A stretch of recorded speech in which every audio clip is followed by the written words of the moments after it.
has it been so important to the world. And throughout our great country, it is the farmers who raise the necessary food for our millions of people. When deciding what he will raise, the farmer considers many things, such as soil, weather conditions, labor, and most important, how he can sell his goods. In each region, the farmer grows the plants he can raise and sell best. His crops must reach a good market when they are just ripe enough. The pickers know which tomatoes are ready for the market.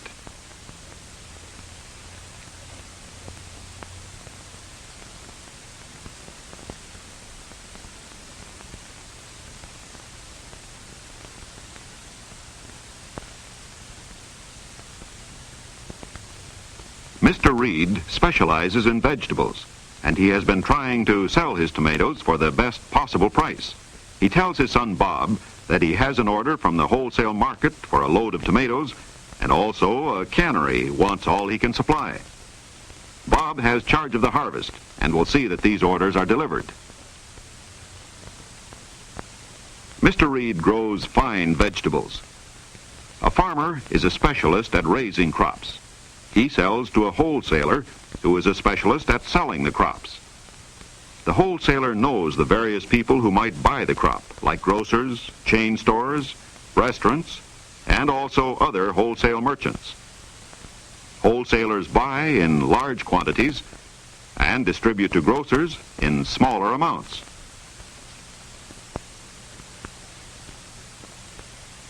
The truck leaves for the wholesale market.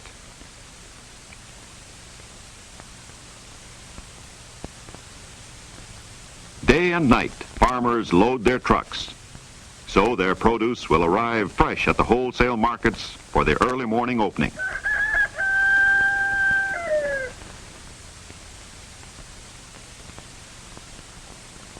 All through the night, wholesale markets are alive with activity as the farmers pull in with their loads. Unloading never stops, day or night. A wholesale market is like the hub of a wheel, with produce coming from all directions to this central point for distribution. This large city market covers about 6 city blocks. The volume of sales is about $75 million a year. Around the outside are the large wholesale or commission houses, and inside are the smaller stalls. Each stall has only a few different fruits and vegetables. This wholesaler deals only in squash. He knows the farms that raise squash and has certain farms where he buys. This wholesaler unloads a farmer's truck directly onto his own truck, for he already has a customer to buy the load of squash. Wholesale merchants are called middlemen because they buy from farmers and sell to retailers or to other wholesalers. The produce is carefully arranged to attract customers. Tomatoes from Mr. Reed's. Peppers are imported from Mexico in the winter when they cannot be raised here.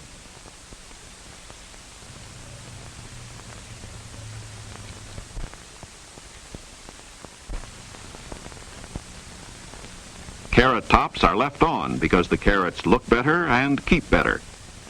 The green tops are good food for chickens and rabbits. Some things are sold by weight and some by bulk. These beans are sold by weight.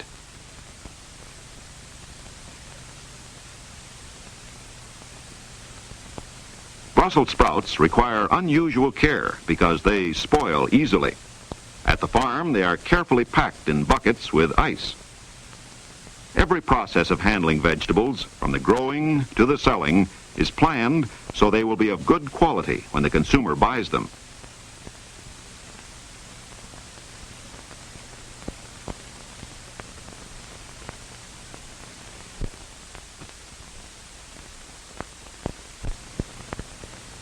These men are buyers who are paid by the grocers to buy for them at the wholesale market.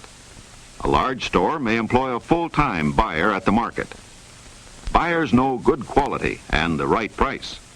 They are shrewd and will not buy until the price suits them. There are many different ways in which food produce is bought and sold. The same product may be handled by several wholesalers before it reaches the retail stores. Sometimes food products are sold at auctions.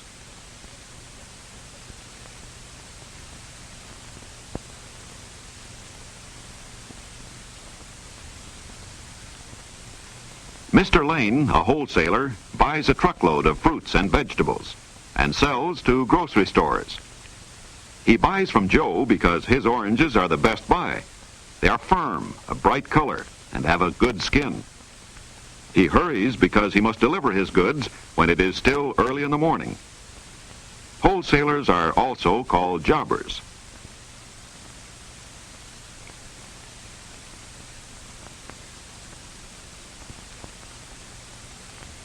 A buyer argues with a wholesaler over the price of 100 pounds of Hubbard squash. This concerns a half-cent difference per pound. Finally, they agree on a price. Pumpkins attractively displayed. Sam wishes to buy a pumpkin for Halloween. He has learned from his father to buy as cheaply as he can. The wholesaler gives this little retailer a good price. Any person can go to the wholesale market and buy at wholesale prices, but some produce can only be bought in large quantities. Sam is pleased. He has learned early the value of money and to buy wisely. This red truck belongs to a chain of markets that employs a buyer, Mr. Greer, at the wholesale market. They send him their orders, and the truck driver, Dick, comes several days a week to pick them up.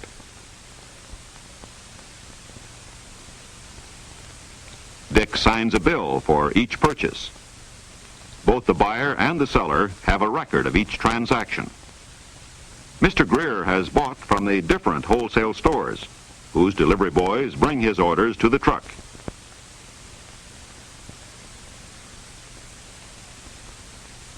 Dick must wait until all orders are in, and then he will deliver them to the market some 20 miles away. When it is still early in the morning, the trucks leave with their heavy loads.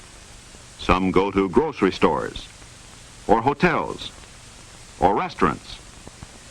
Some leave for other nearby distributing places, or for neighboring states. Out-of-state trucks may arrive any time, day or night.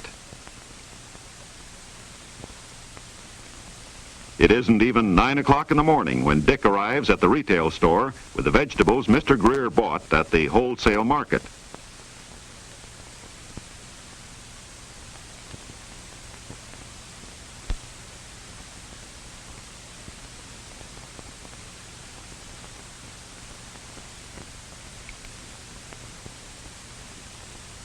Retail prices are higher than wholesale because of the additional handling expense.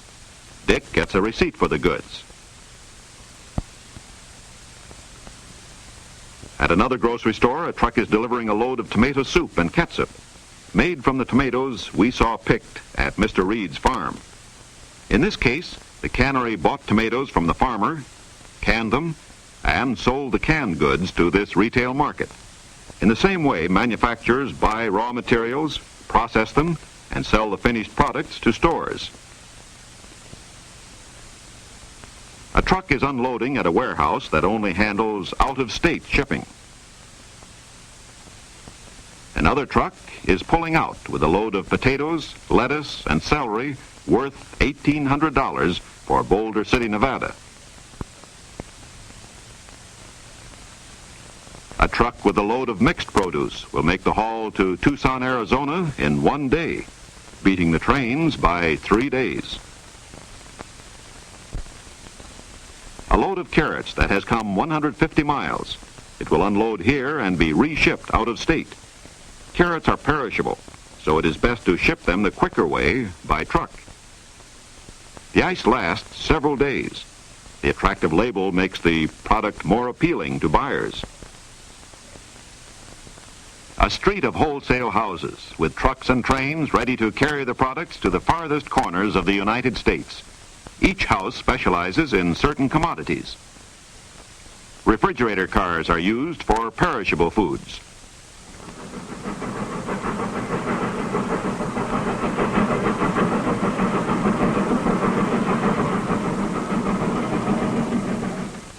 In New York Harbor, trains on barges carry food and other necessities so that the people of our greatest city will have what they need.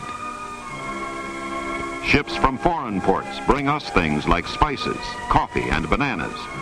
And in return, our merchant marine carries American food to people who live in all parts of the world.